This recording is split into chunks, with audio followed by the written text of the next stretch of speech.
उमेश पाल अपहरण कांड में जब अतीक अहमद को गुजरात के साबरमती जेल से निकालकर प्रयागराज की नैनी जेल लाया जा रहा था, तो अतीक की पुलिस गाड़ी के साथ मीडिया की भी तमाम गाड़ियां थी। लेकिन इन्हीं गाड़ियों में एक और गाड़ी थी जिसमें एक औरत बैठी हुई थी। अतीक अहमद जब साबरमती जेल से निकलकर नैनी जेल तक पहुंचा तो ये तमाम गाड़ियां भी पीछे पीछे पहुंची, लेकिन जिस गाड़ी में वो औरत बैठी हुई थी वो गाड़ी लापता हो गई।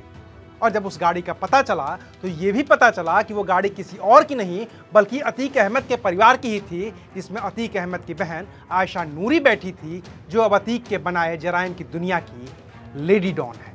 नमस्कार, मैं हूं अविनाश और आप देख रहे हैं अनकट। फिरोज तांगेवाले के बेटे अतीक अहमद ने तब के इलाहाबाद और अब के प्रयागराज के जराइम की दुनिया में अपनी वो दहशत कायम की कि करीब 44 साल के आपराधिक इतिहास में पहली बार उसे किसी केस में सजा हुई। 1979 से लेकर साल 2023 तक के इतिहास में उस पर 100 मुकदमे दर्ज हुए, लेकिन साल 2006 में हुए उमेश पाल का अपहरण अतीक अहमद के गले की फांस बन गया और उसे उम्र कैद की सजा हो गई। अब हालत यह है कि अतीक अहमद खुद उम्र कैद की सजा काट रहा है। उसके ऊपर अब भी कम से कम 100 केस दर्ज है। उसका भाई अशरफ जेल में है क्योंकि वो अपने भाई अतीक के साथ ही राजू पाल की हत्या का मुख्य अभियुक्त है। अतीक के 2 बेटे अली अहमद और उमर अहमद जेल में हैं। उसका एक और बेटा असद अहमद फरार है क्योंकि वो उमेश पाल हत्याकांड का शूटर है। उसकी पत्नी साइस्ता परवीन फरार है क्योंकि उसी ने उमेश पाल की हत्या को अंजाम देने की पूरी साजिश रची थी। यानी कि अतीक अहमद के परिवार के लोग या तो जेल में हैं या फिर वो पुलिस से बचते हुए फरारी काट रहे हैं। लेकिन अतीक की उस बहन पर पुलिस की नजर देर से पड़ी, जो अब अतीक के जराइम की दुनिया को संभाल रही है।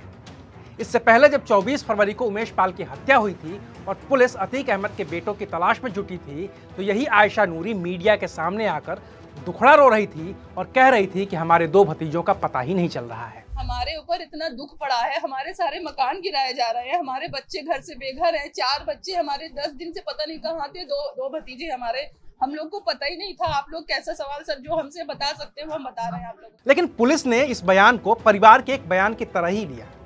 तब शायद पुलिस को भी उम्मीद नहीं थी कि जिस आयशा नूरी की तरफ किसी का ध्यान नहीं है और बाकी के परिवार पर पुलिस की पैनी नजर है, वही आयशा नूरी अब अतीक अहमद के जराइम की दुनिया की बादशाह बन जाएगी। भले ही अतीक पर 100 केस हैं, उसके भाई अशरफ पर 53 केस हैं, पत्नी शाइस्ता पर 4 केस हैं, एक बेटे अली पर 5 हैं, दूसरे बेटे उमर पर 2 केस हैं, तीसरे बेटे असद पर 1 केस है, लेकिन उसकी बहन आयशा पर एक भी केस नहीं था। इसके बावजूद वो फरार थी।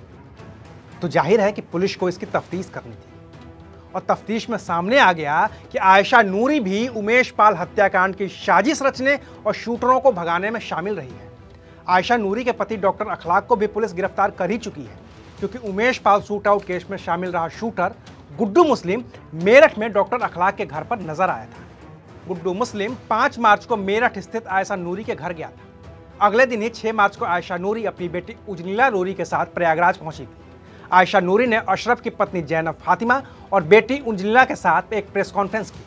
प्रेस कॉन्फ्रेंस में अपने भाई अतीक अहमद और अशरफ को बेकसूर बताया था। उसने अतीक और अशरफ की जान को खतरा भी बताया था। हम लोग गुहार चाहते हैं हमारे दोनों भाइयों की सुरक्षा की जाए जी, उनकी सुरक्षा